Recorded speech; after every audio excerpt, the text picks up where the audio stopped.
ഡൽഹിയിൽ ഇപ്പോൾ യമുന നദിയിലെ വെള്ളത്തെ സംബന്ധിച്ചുള്ള ചർച്ചകൾ ചൂടുപിടിച്ചിരിക്കുകയാണ്. കാരണം ഡൽഹി അസംബ്ലി ഇലക്ഷൻ അടുത്ത ദിവസം നടക്കുന്നതിനാൽ ഇപ്പോൾ ഭരണത്തിലിരിക്കുന്ന ആം ആദ്മി പാർട്ടിയെ പരാജയപ്പെടുത്തുക എന്ന ഏക ലക്ഷ്യമാണ് കോൺഗ്രസിനും BJPക്കും. ഡൽഹിയിൽ ഒരു MLA പോലും ഇല്ലാത്ത കോൺഗ്രസ് ഇപ്രാവശ്യവും അതേ നില തുടരാനാണ് സാധ്യത. യമുന നദി വൃത്തിയാക്കാമെന്നുള്ള കെജ്രിവാളിന്റെ വാഗ്ദാനം പാലിച്ചില്ല എന്നതുകൊണ്ട് കോൺഗ്രസ് നേതാവ് രാഹുൽ ഗാന്ധി AAP അധ്യക്ഷൻ കെജ്രിവാളിനെ വെല്ലുവിളിച്ചു. രാഹുൽ ഗാന്ധി നേതൃത്വം കൊടുക്കുന്ന കോൺഗ്രസ് പാർട്ടി ഇത്രയും കാലയളവിൽ തെരഞ്ഞെടുപ്പ് സമയത്ത് നടത്തിയിട്ടുള്ള വാഗ്ദാനങ്ങൾ എത്രയെണ്ണം പാലിച്ചിട്ടുണ്ട്?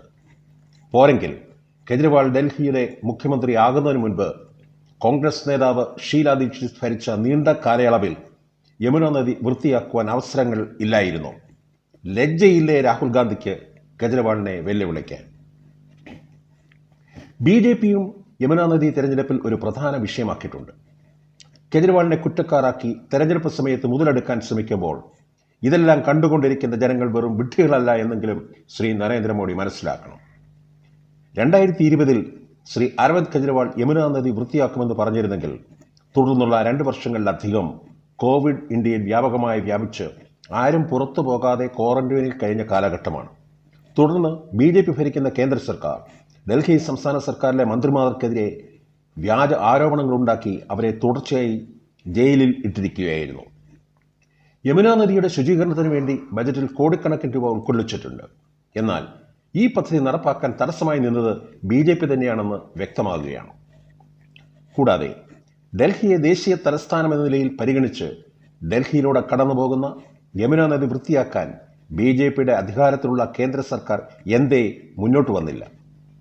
കഴിഞ്ഞ 5 വർഷം BJPക്കോ കോൺഗ്രസിനോ യമുന നദി ഒരു വിഷയമായിരുന്നില്ല. ഇലക്ഷൻ അടുത്തു വന്നപ്പോൾ ഭരണ നേട്ടം ഒന്നും പറയാനില്ലാത്തതിനാൽ ഈ ഒരു വിഷയം ചർച്ചയാക്കുകയാണ്. യമുന നദി വൃത്തിയാക്കുന്നതല്ല കോൺഗ്രസിൻ്റെയും BJPയുടെയും ലക്ഷ്യം.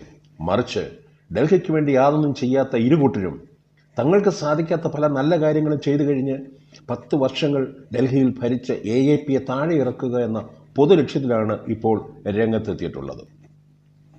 ഹരിയാനയിൽ നിന്ന് ദില്ലി വഴി ഒഴുകുന്ന യമുന നദിയിൽ അമോണിയ കലക്കി വിഷലിപ്തമാക്കുന്നുവെന്ന് കെജ്രിവാൾ ആരോപണം ഉയർത്തിയിരുന്നു. അതിനെ തുടർന്ന് ഇലക്ഷൻ കമ്മീഷൻ തന്റെ തെളിവ് ആവശ്യപ്പെടുകയും അതോടെ കെജ്രിവാൾ തന്റെ ആരോപണം പൂർവാധികം ശക്തിയായി ഉന്നയിക്കുകയും അതിന്റെ തെളിവുകൾ ഹാജരാക്കുകയും ചെയ്തു. ശ്രീ കെജ്രിവാളിനോടൊപ്പം മന്ത്രിയായിരുന്ന മനീഷ് സിസോദിയെയും ഇപ്പോഴത്തെ മുഖ്യമന്ത്രി അതീഷ് മെർലിനെയും ഒന്നിച്ചാണ് ചീഫ് ഇലക്ഷൻ കമ്മീഷണർ ശ്രീ രാജ്കുമാറിനെ കാണാൻ പോയത്. ഇലക്ഷൻ കമ്മീഷനുമായുള്ള കൂടിക്കാഴ്ചയ്ക്ക് ശേഷം ശ്രീ കെജ്രിവാൾ വീണ്ടും ഹരിയാന മുഖ്യമന്ത്രിക്കെതിരായിട്ടും ഇലക്ഷൻ കമ്മീഷനെതിരായിട്ടും ശക്തമായി തന്നെ പ്രസ്താവന ഇറക്കിയിട്ടുണ്ട്. ഹരിയാന മുഖ്യമന്ത്രിക്കെതിരായി FIR ഇടണമെന്നും കെജ്രിവാൾ ആവശ്യപ്പെട്ടു. എന്നാൽ ഈ ആരോപണങ്ങൾ നിരസിച്ചുകൊണ്ട് ഹരിയാന മുഖ്യമന്ത്രി ശ്രീ നായാബ് സിംഗ് സൈനി രംഗത്തെത്തിയിട്ടുണ്ട്. യമുന നദിയിലെ വെള്ളത്തിൽ അമോണിയയുടെ അളവ് വളരെ കൂടുതലായിരുന്നുവെന്നും ആരോപണം ഉയർത്തിയതിനു ശേഷം അളവ് വളരെ കുറഞ്ഞിട്ടുണ്ടെന്നും AAP ചൂണ്ടിക്കാട്ടി. ഏതായാലും അധികാരത്തിന് വേണ്ടിയുള്ള വെറും നാടകങ്ങൾ മാത്രമാണ് ഡൽഹിയിൽ ഇപ്പോൾ അരങ്ങേറിക്കൊണ്ടിരിക്കുന്നതെന്ന് പറയേണ്ടി വരും.